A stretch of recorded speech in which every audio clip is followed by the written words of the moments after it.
Good morning to all students. So I'm Dr. Umarani Shrikant, working as a professor in CSE department, handling programming for problem solving paper. So in this class, we are going to discuss about loop statements in C language. Sometimes we want some part of our code to be executed more than once. We can either repeat the code in our program or use loops instead. It is obvious that, for example, we need to execute some part of our code for 100 or more times, but it is not practical to repeat the code. Alternatively, we can use our repeating code inside a loop. So here, the repeating code is available within the while loop. It may be even, the code may be run or executed a number of times.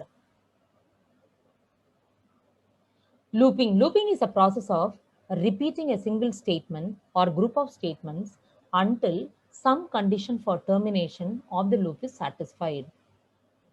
There are four parts of the loop. One is called as the initialization, second conditions, third statements, fourth incrementation or decrementation. What are the types of loops? One is called as the entry control loops, second one exit control loops. The loops in which condition is checked before the execution of the statement is called entry control loops.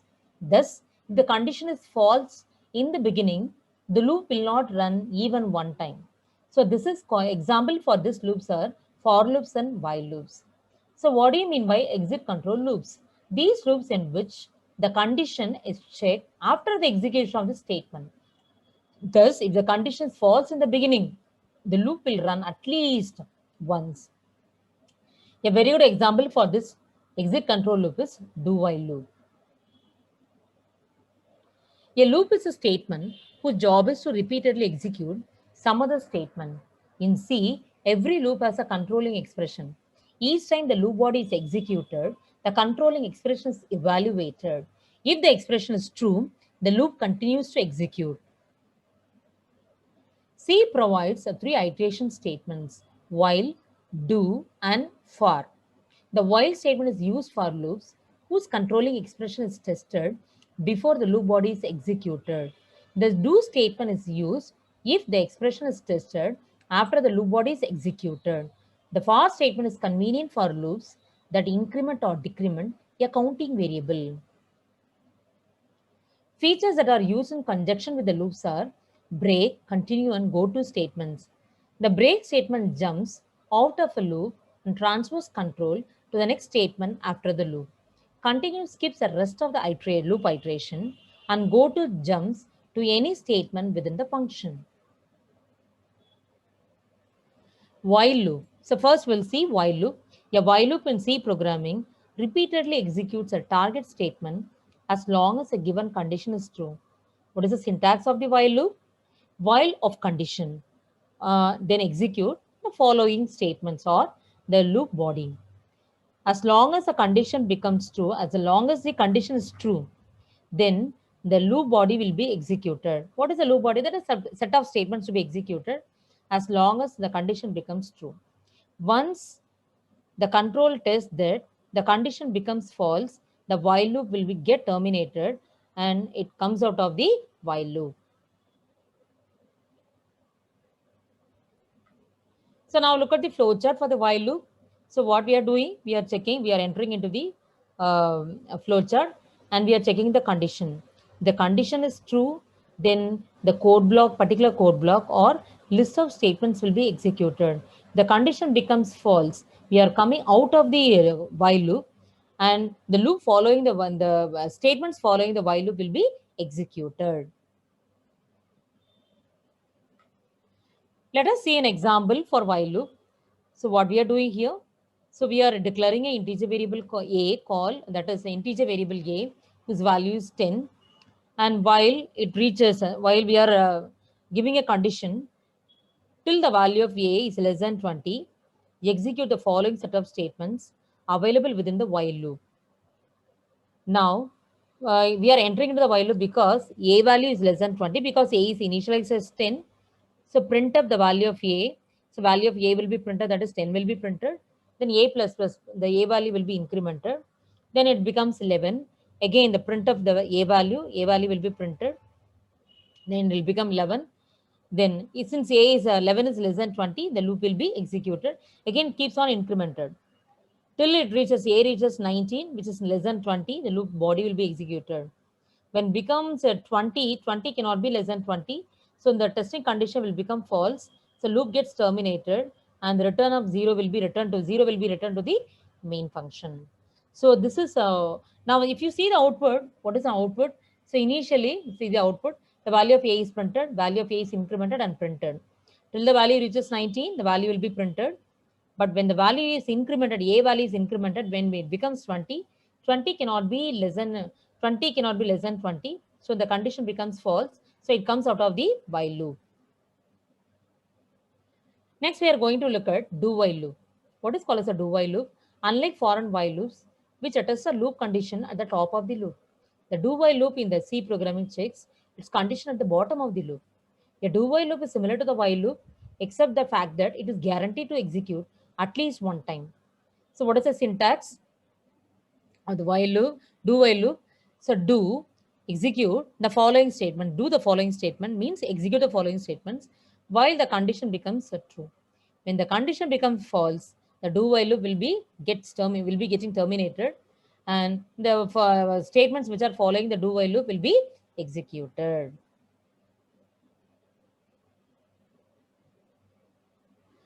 Now let us consider the flowchart of the do while. So here, we are entering into the starting point.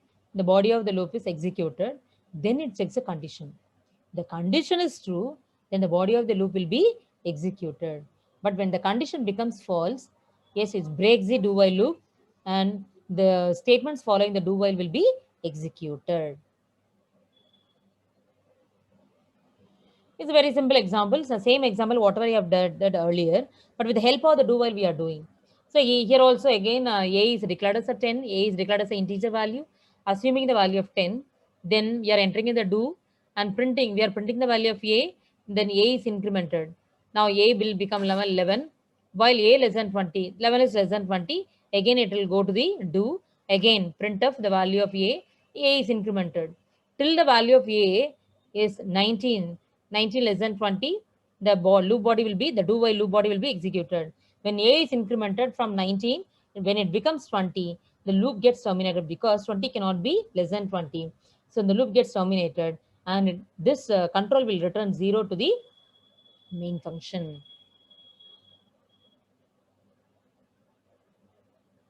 So if you see the output of this program, the same output, whatever you have seen in the earlier. So value of a equal to 20, then value of a is incremented 11, 12 till 19. When the value of a reaches 20, so it comes out because 20 cannot be less than 20. So the condition will become false. So it comes out of the do while loop. So what is the main difference between the do while loop and a while loop? A while loop checks the condition first. If the condition is satisfied, the control enters the loop and executes the statements within the loop. In short, the contents of the loop never execute even once before the condition is checked. Meanwhile, in a do while loop, the loop executes at least once before the condition is checked. Next, we are moving into the for loop. What is called as a for loop? Actually, for loop is the best way to write many loops. The for loop is an ideal for loops that have a counting variable, but it is versatile enough to be used for other kinds of loops as well. For loop is constructed from a control statement that determines how many times the loop will run and a command section. The command section is either a single command or a block of commands. So what is the syntax of the for loop? So initialization expression, for loop, it has open branches, initialization expression, testing expression, and update expression, followed by the body of the loop or the statements we want to execute. So we are entering into the, see the flowchart, we are entering into the starting section. We are testing the initial expression, we are initialization expression, and we are testing the parallelly the testing condition. The testing condition becomes true, we are entering into the block of statements to be executed. Then once it is a block of statements are executed one time, then the update expression is the loop variable will be updated, the value will be updated. Then again we are testing the loop counter, that is a loop variable. And if it becomes true, then we are entering into the block of statements to be executed. Suppose the condition becomes false, then we are coming out of the for loop. Then let us consider the multiplication table. Now we want to see a very simple program with the help of the for loop. So what is the name of the program? That is called as a multiplication table. We are including the header file in order, that is stdio.h, standard input output header file, in order to even accommodate the printf and scanf statements. So main is declared as a int main, which means that it will be returning a integer value, and we are taking a m value. M is a integer variable, and for int m equal to 1, m less than or equal to 12, m plus plus. So int m equal to 1, initial value equal to, we are initializing the loop variable. Here m is called as a loop variable or loop count variable, and this variable is initialized as 1. Then see the testing expression of the loop variable, that is 12. So it starts with the m initialization expression, that is m equal to 1. The final value of m should be less than or equal to 12, and either the update expression. So m plus plus is called update expression. Yes, that is every time as soon as a one-time loop is executed, we are updating or we are incrementing the value of the m. Yes, sometimes we may decrement also. So here, since initial m is initialized as 1 and the testing expression is set as m less than or equal to 12, we are incrementing the m value by 1.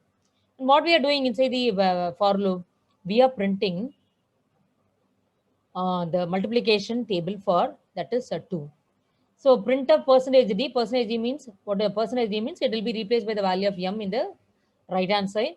So what is the m value? M value equal to 1, 1 into 2 equal to percentage d is replaced by m star 2, that is 1 into 2 equal to 2. Again, m will be incremented by 2. Again, 2 star 2 equal to m star 2, that is 4. Again, m will be incremented 3 into 2. So m star 2 will become now 6 till this table goes on. Yes, till m reaches 12. So when m reaches 12, m into 12 into 2, 12 into 2 will become now m star 2, that is nothing but 24. When again increment the m value, now m value becomes now 13. So now it is violates the testing condition. What will happen? The for loop gets terminated, and it comes out of the for loop. It will return 0. That's all. The program comes to end. You see the output. Yes, 1 into 2, 2 into 4, 2 into 2, 4 till 12 into 2. Clear? So this is with the help of the for loop, we are printing the multiplication table. Next. So what we are doing here?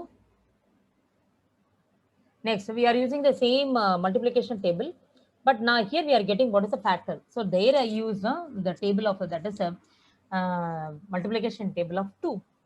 Here, in order to get, so here we can even get any number for which we want to even print the multiplication table. So here we are scanning, that is a int factor. We are declaring a variable called factor, which is an integer variable, and print a type of table. So what value is being obtained from the keyboard, that is the factor value. For m equal to 1, m less than or equal to 12, so print a percentage, that is d into d. That is here. So whatever the number, maybe 1 or 2 or 3, we are getting input from the keyboard. That respective table will be printed. So here from 1 to 12, m value takes up initial value of m equal to 1, final value of m less than or equal to 12, and m is incremented in every iteration. So starting from 1 into, maybe factor, suppose factor is 5, 1 into 5 equal to 5, 2 into 5 equal to 10, like that it will be printed. So in this example, why I am running, I have given the factor equal to 4. So 4 table will be printed. From what is the starting value of the table, that is 1, till it comes till it goes till, that is 12. So 1 into, from 1 to 12, the 4 table will be factor 4 multiplication table will be displayed as an output. Next term. So C program to print factor table. Here what we are doing is a slight change with the help of the for loop. So print a type of table, scanf, that is factor. For whichever factor table we want to print, multiplication table we want to print, we are getting that value from the keyboard. And from which number we have to start, which number we want to finish. I may start from 100, I may end up with the 200. So starting value of m may be 100, m can be, finishing value can be 200. So m will be incremented by 1 in all iterations of the for loop. So what we are doing here, Suppose in the start value 100, finishing value is 200, and the factor value is this. I want to print a 10 table. So starting value is 100, finishing value is 200. So 100. Now I want to print, suppose for example, factor is a 5. So 100 into 5 equal to 500. 101 into 5, that value will be printed. So like that, it will be keep on printing till 200. So now if you see the output, here, so type of table is 4. Starting value is 2 is given here until the final value is 6. So here fourth, that is a multiplication table for the 4 is being displayed, whose starting value of m equal to 2, initial value of m equal to 2, and testing value less than or equal to 6. So into 4. So 4 is a factor here. The multiplication table of 4 is being printed for the values 2 to 6. Now,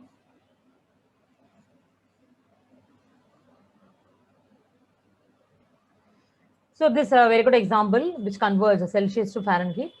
So first of all, you must know what is how to convert yes, temperature in Celsius to Fahrenheit. What is the formula? Formula is 32 plus 9 into Celsius by 5. If C is given, Celsius value is given. So how to convert it is equal in Fahrenheit value. 32 plus 9C by 5, that is 32 plus 9 into centigrade. Celsius by 5. Celsius by 5. So now what we are getting here, so we are initializing the value, that is an integer value called C. So for C equal to 0, C less than or equal to 100, C plus equal to 10. So that is, we are initializing the for loop as with the value of C equal to 0, that is a Celsius equal to 0. What is the maximum value of Celsius? It's nothing but less than or equal to 100. So every time we are incrementing the Celsius value by 10. So that is why it is given C, that is called as update expression. So C equal to C plus 10. So what is the Fahrenheit value? Fahrenheit value is given in maybe a decimal number. So 32 plus 9 into C by 5. So what will be the output? Initially C equal to 0. We are in the for loop, initializing the C value equal to 0. So F equal to 32 plus 9 into 0 by 5. So this will be printed. Again, C will be incremented by 10. Now C will become 10. So 10 is less than or equal to 100. Yes, it will be printing. It will be finding the Fahrenheit value 32 plus 9 into 10 by 5. So like that, it keeps on going. We are printing the Celsius as well as the Fahrenheit value. Now output is shown here, Celsius followed by Fahrenheit. And we are taking 0, 10, 20 till 100. When reaches 100, 110, 110 is a invalid. It will become, the condition will become now invalid. So what will happen? The for loop gets terminated. Here, for equivalent for each and every Celsius value, we are printing the Fahrenheit value with the help of the formula we have used here.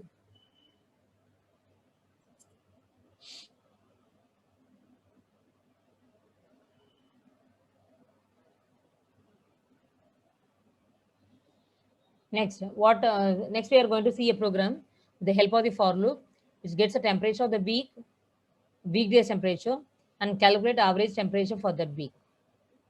And here we are including a header file stdio.h, and we are entering into the main program. Int count equal to 0, and num, sum, and average are declared as floating point variable, float variables. For count equal to 0, count less than 5, count plus plus. So what we are doing, why it is to start from 0 and less than 5. So count will take the values of 0, 1, 2, 3, 4. For total, there are 5 values. Totally, there are 5 working days, 5 weekdays. Okay? Totally, there are 5 weekdays and 2 Saturday and Sunday or weekend days. Here, our program, we can even also find for 7 days. So in that case, how it should be changed? 0, 1, 2, 3, 4, 5, 6 only. 0 to 6 means it is totally there are 7 days. Here I have taken for only for 5 days. I am starting the count value 0. Count less than 5 means is a count equal to 0, count equal to 1, count equal to 2, 3, 4. Totally there are 5 values. So for 5 weekdays, print of enter temperature. We are scanning, we are getting the input of the respective temperature of the particular day with the help of the variable called num. Already sum is initialized as 0. Now, whatever the temperature you are getting from the keyboard will be added with the old sum. We are finding the new sum value. Again, get the temperature of the second day, that is when count becomes equal to. So count is a loop variable here. Count final value is less than 5. Count is update expression is count plus plus. Now count becomes now 1. So get the second day temperature value. Already some partial sum is available. Add this temperature value with the partial sum. Next, again count value will be incremented. So totally we are getting 5 values from the keyboard. What is the sum value? Sum value is nothing but put together of all these, total of all these temperature value. We are coming out of the for loop. Then average is, find the average. Average is nothing but what is sum of all these values divided by 5. Will give you the average of the all these 5 temperature values. So this is how we can find the temperatures of the all 5 big days. Sometimes we can even find the temperature value of the particular week. In that case, what is the change to be done in the for loop? For count equal to 0, count less than 7. So 0 to 6 days. Totally there are 7 days. You are able to get the temperature and get the temperature from the keyboard, and then add all the 7 days the temperature values. Come out of the loop. Then I will find the average. So finding the sum divided by 7. Next, see the output.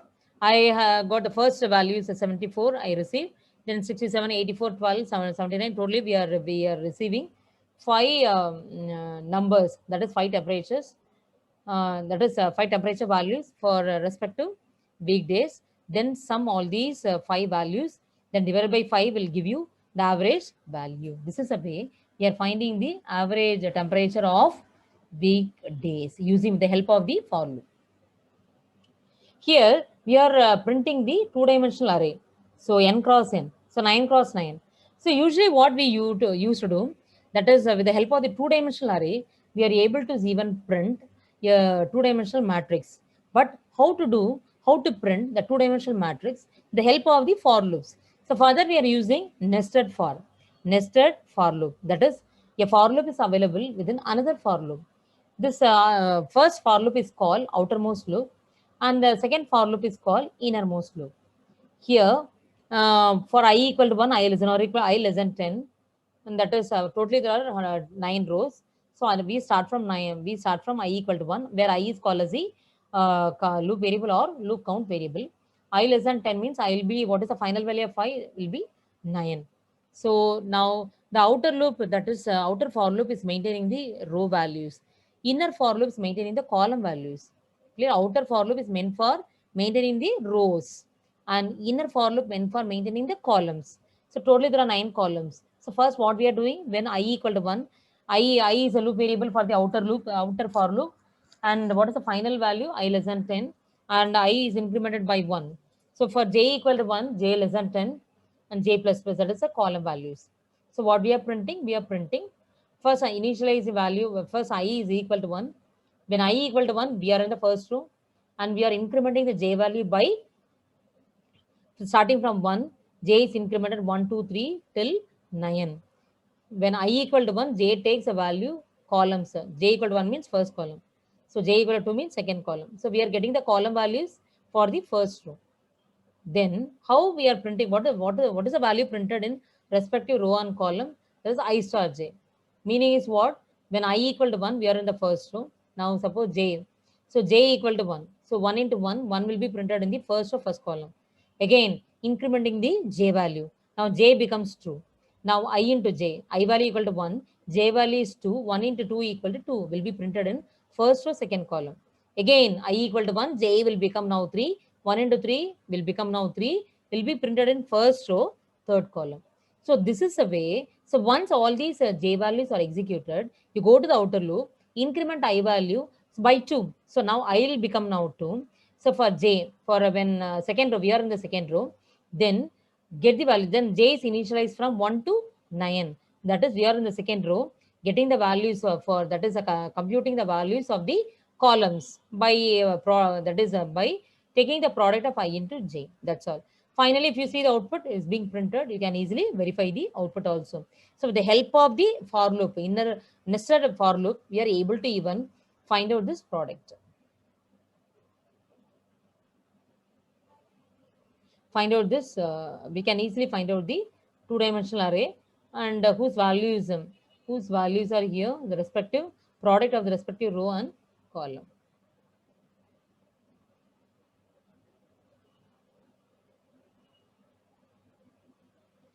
For statements idioms. Now we are going to look at the idioms of the for statement.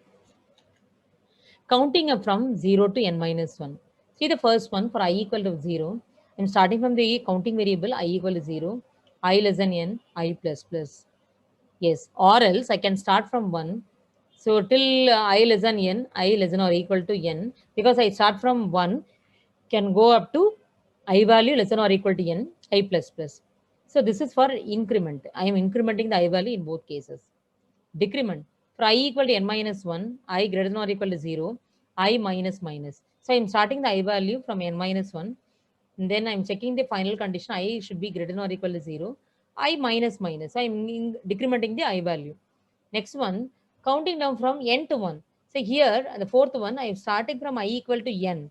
I should be greater than 0. So minimum value of I should be here. Testing condition, I should be greater than 0. That is minimum value should be I is greater than or equal to 1, then I minus minus. So I am decrementing here the I value by 1. I value I equal to I minus 1. So it starts from n and it is being decremented every time till I is greater than 0. Clear? When I is less than 0, automatically I is equal to 0 or I less than 0, the loop will automatically get terminated. Omitting the expressions in the for statement. Case 1. The first expression is omitted. No initialization is performed before the loop is executed. So I told you that in the for loop, there are 3 expressions are available within the for loop. That is within the parenthesis. One is called as the initialization expression. Second one, testing expression. Third one, decrement or increment expressions. See the first initialization expression that is here is missing here. That is called as a case 1.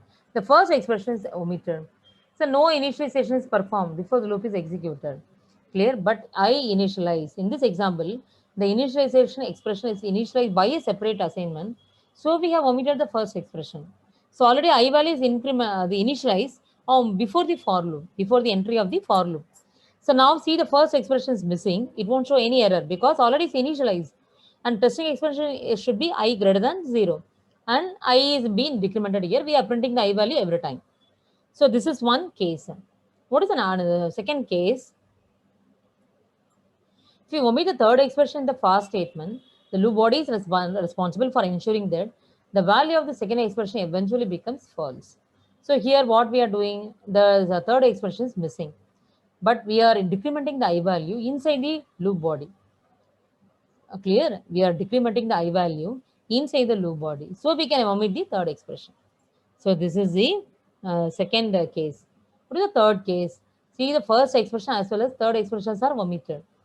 So what is the testing condition is given? I greater than 0, which is what the same as while I greater than 0. Print of the following statements. So for loop with first expression and third expressions are missing is same as the while loop with the testing condition given. What is case 4? Some programmers use the following for statement to establish an infinite loop for. So for open branches semicolon semicolon means infinite number of times whatever the loop body of the for loop will be executed. It won't get stopped. So for loop for open branches semicolon semicolon means infinite number of times the loop body of the for will be executed. Jump statements. Next, where we are moving to the jump statement. Sometimes it becomes necessary to skip certain part of the loop or terminate the loop. If a particular condition is true, then jump statements come to action. C supports 4 jump statements: break, continue, go to, and return.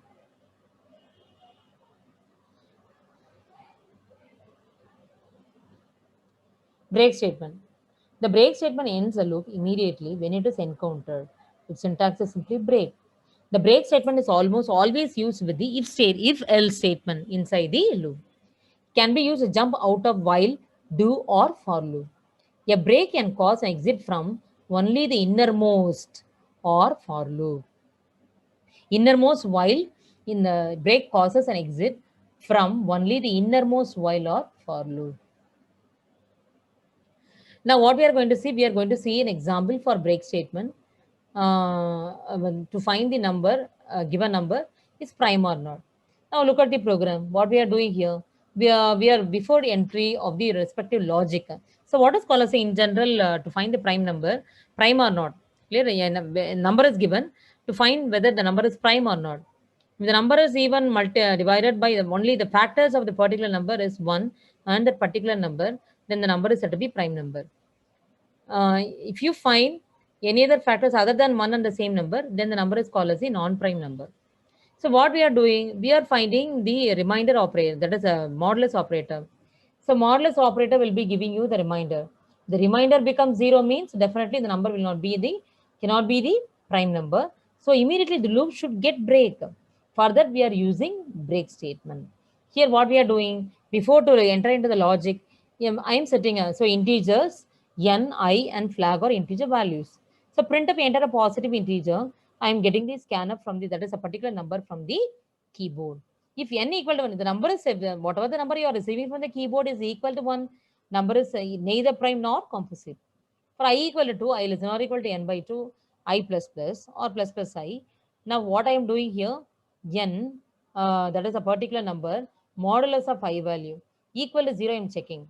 If it is equal to 0, I am immediately setting the flag as 1 and come out of the loop, because I found, see, in order to find a number is prime or not, a number is not a prime, I can even use, maybe I need to find out from starting from 2, at least one for one number, for one numeral, 2, 3, 4, like till n by 2.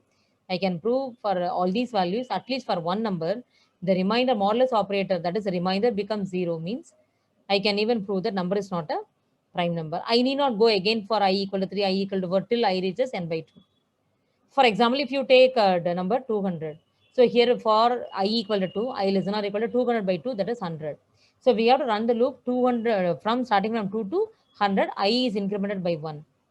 When if I take n, that is 100, modulus of 2 equal to 0. Yes, sir. 100 mod 2, remainder equal to 0. Quotient equal to 50, but remainder equal to 0.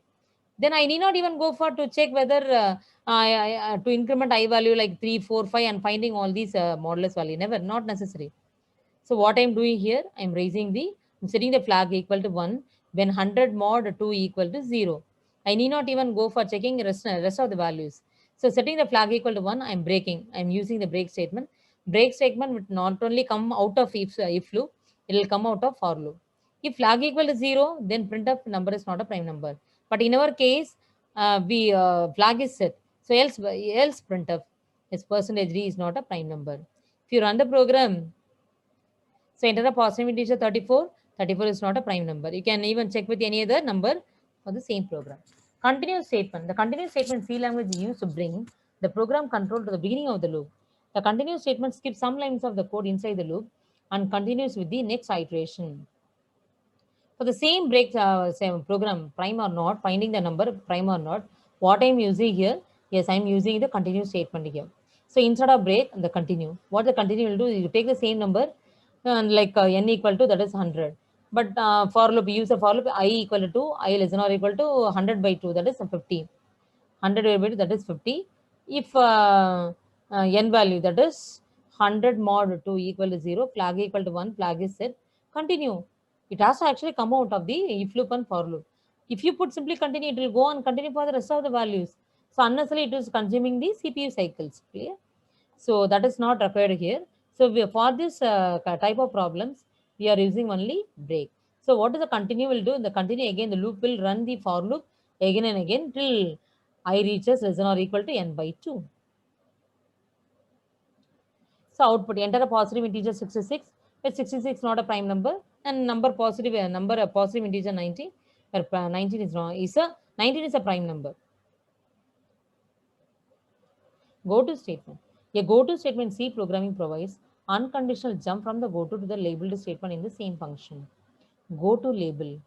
So immediately the control jumps out of the label and it will be executing the respective statement which is labeled by the keyword, which is labeled by the word call, that is identifier call label. So for the same statement, that is a program to find the number is prime or not, what I'm using here, I'm using here go to statement. So I'm setting a flag equal to 0, enter the positive integer n. If n equal to 1, 1 is neither prime nor composite. For I equal to 2, I am setting a for loop, I equal to I less than or equal to n by 2. If n is n mod I equal to 0 means what will happen? Yes, flag will be set to 0, go to lab. As soon as flag is set, it will go to lab. A statement which is labeled by lab. If flag equal to 1, printf number is not a prime number. So the program will work fine. If you see the output, again the same output you can see. But normally what we are doing, we are not even preferring the go to statement in programming languages. So what is the fourth one is return statement. Use in functions to return some value and to jump from called function definition to calling function definition. What is the syntax? Syntax is returning control returning control from function that does not return value. Simply you can put return. Return control from the function that returns a value will become now return that particular return any value. For example, you take the program that is int main. So here main is a function which will return an integer int, anyway a value of type integer. Print of hello world. We are printing hello world. Yes, as soon as it is being printed, we are returning the value 0. As I told you, main is a function which returns an integer value. Yes, as I told, that is in the return 0 means 0 will be returned clear from the main function. So output will become now hello world.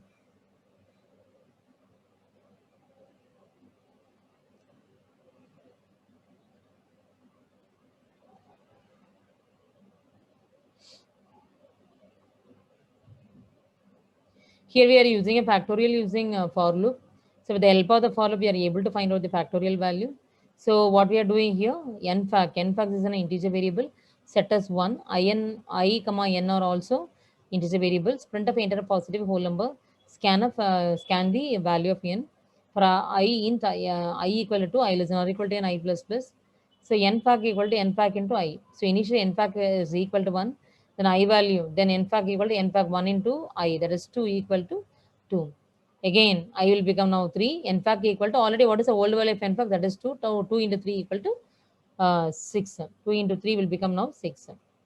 So like that, what we are printing is, we are printing the factorial of a given number. So print up, we are printing the n value and as well as its a factorial value. So enter the positive whole number 4, 4 factorial equal to 24. So like that you can see the output.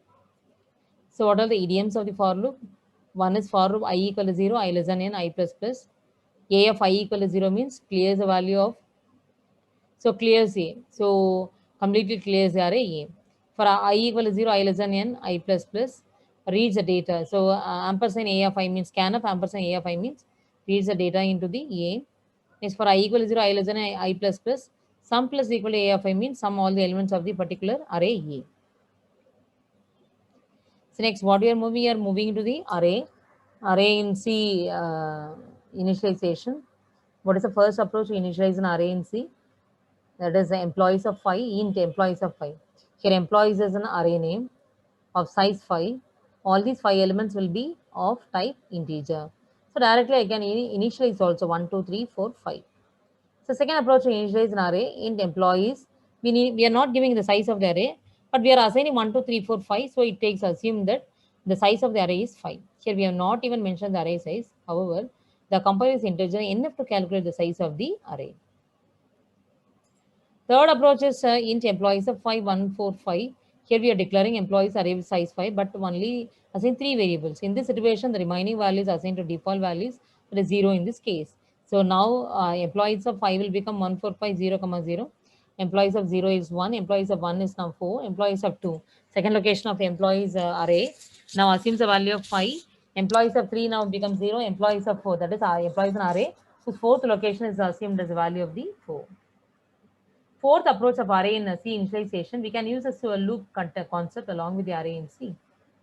Here I am using an array for loop for the count variable I equal to 0, I less than 100, I plus plus. So employees of I equal to I star 2. So what I am doing here, employees of I, that is initially employees of I equal to 0. So employees of 0 equal to I into 2, that is 0 into 2.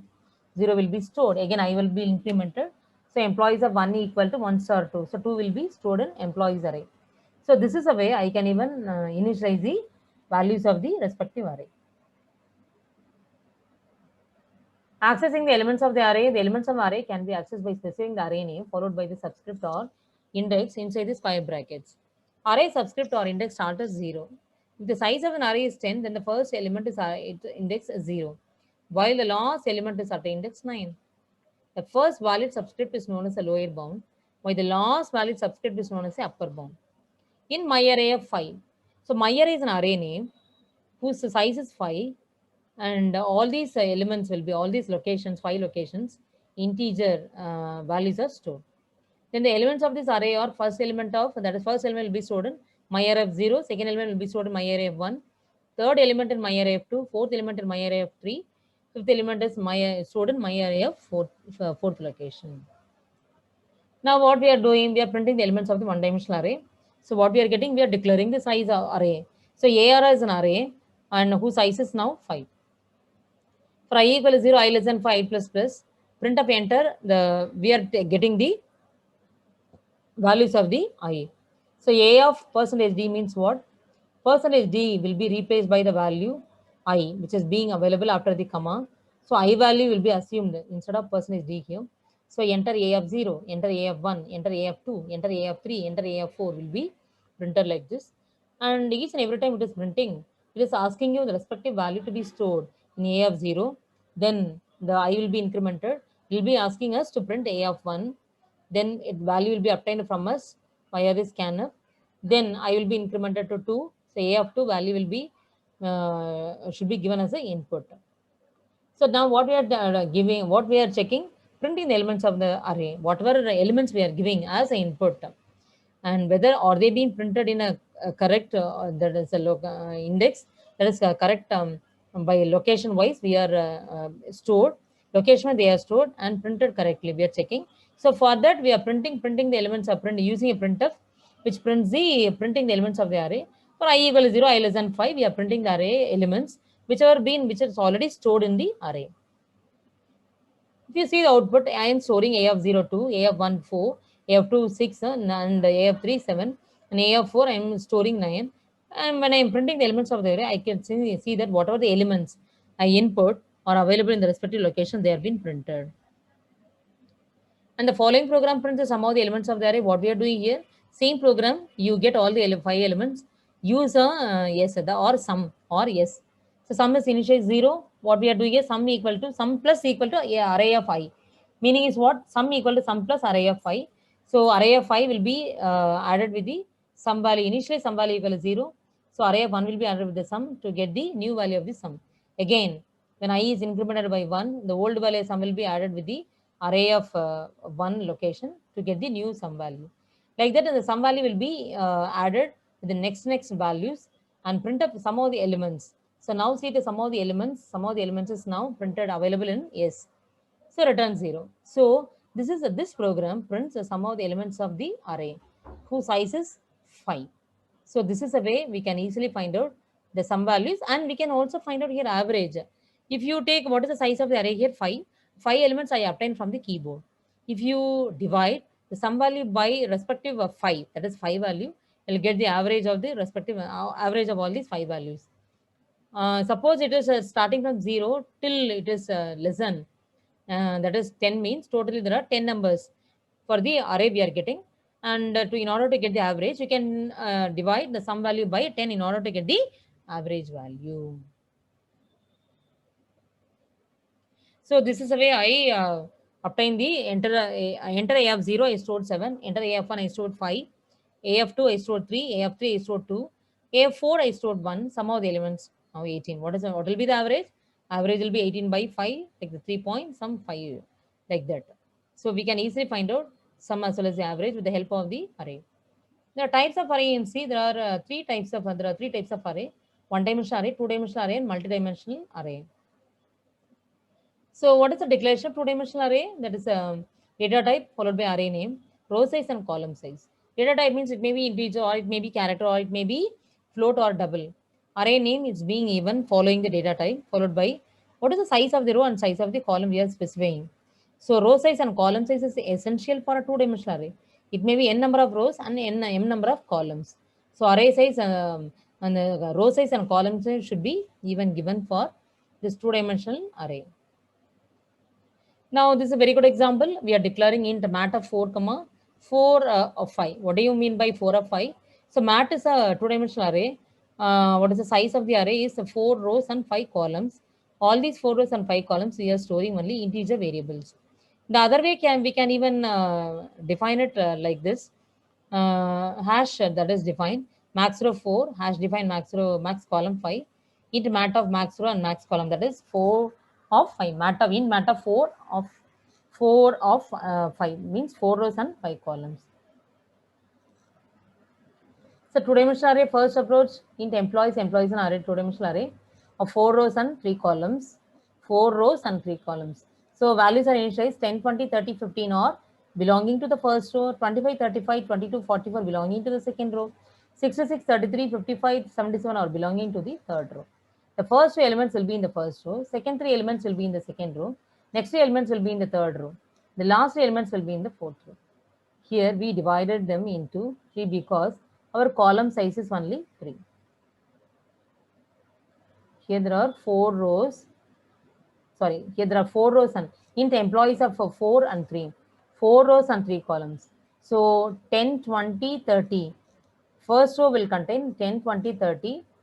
That is the first row, 3 columns. So 10, 20, 30 will be in the first row.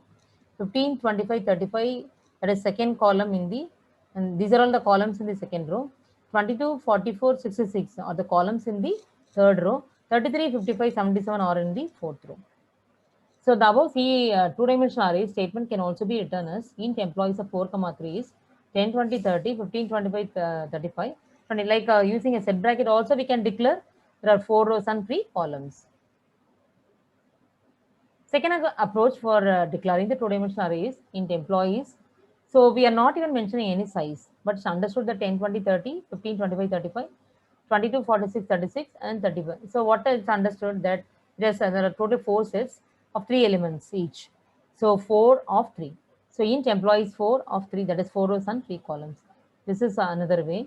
And see the last statement in employees of, there is no rows are mentioned. But how many sets are given here? 4 sets. So it's understood there are totally there are 4 rows available with the 3 columns in each and every row. Third approach of two-dimensional array, int employees of 2, 3, 4, 6, 7.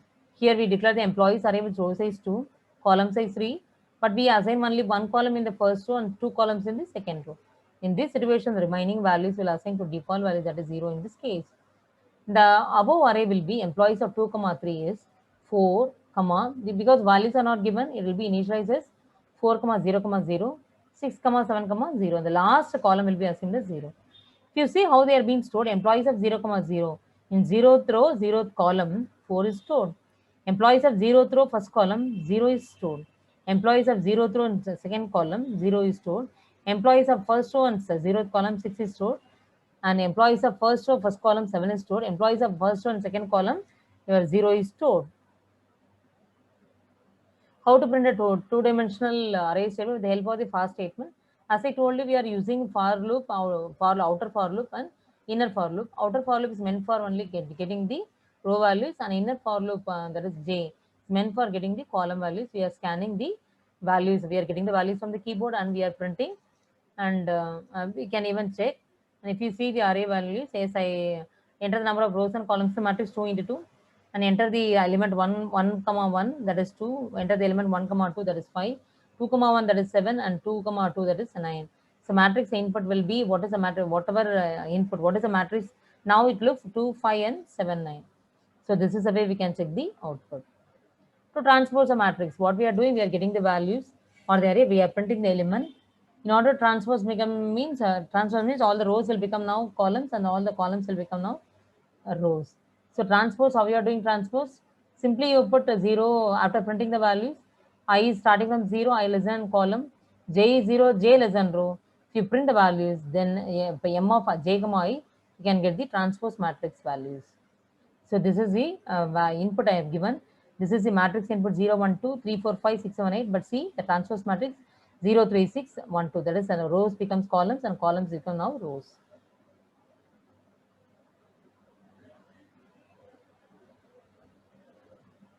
So case smallest number, what we are doing, we are sorting the array values. And finally what we are doing, finally, what we are doing, we are using the logic, that is using the logic, this I equal to 0, I less than n, I plus plus, that is we are taking the zeroth element of the particular array, and we are comparing that element with all the rest of the elements, that is along with the rest of the elements. So rest of the elements, it will be which element is less than this zeroth element, they will be swapped. So whatever the elements which has less than value of this a of I, they will be compared. A of I and a of j will be compared, and if a of I is greater than a of j, since it is a sorting order, if a of I is a of greater than a of j, we are swapping the a of I value and a of j value. So if you see like this, yes, in this iteration, zeroth iteration, zeroth smallest element will occupy the zeroth position. In the first iteration, first smallest element will occupy the first position. Like that, that loop will go on.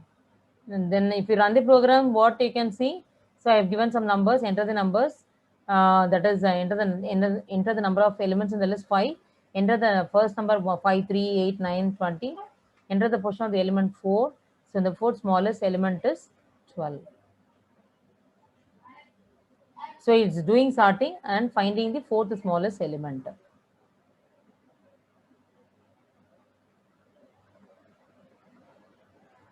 So matrix multiplication also we can be done with the help of the two-dimensional arrays. So with this we'll stop.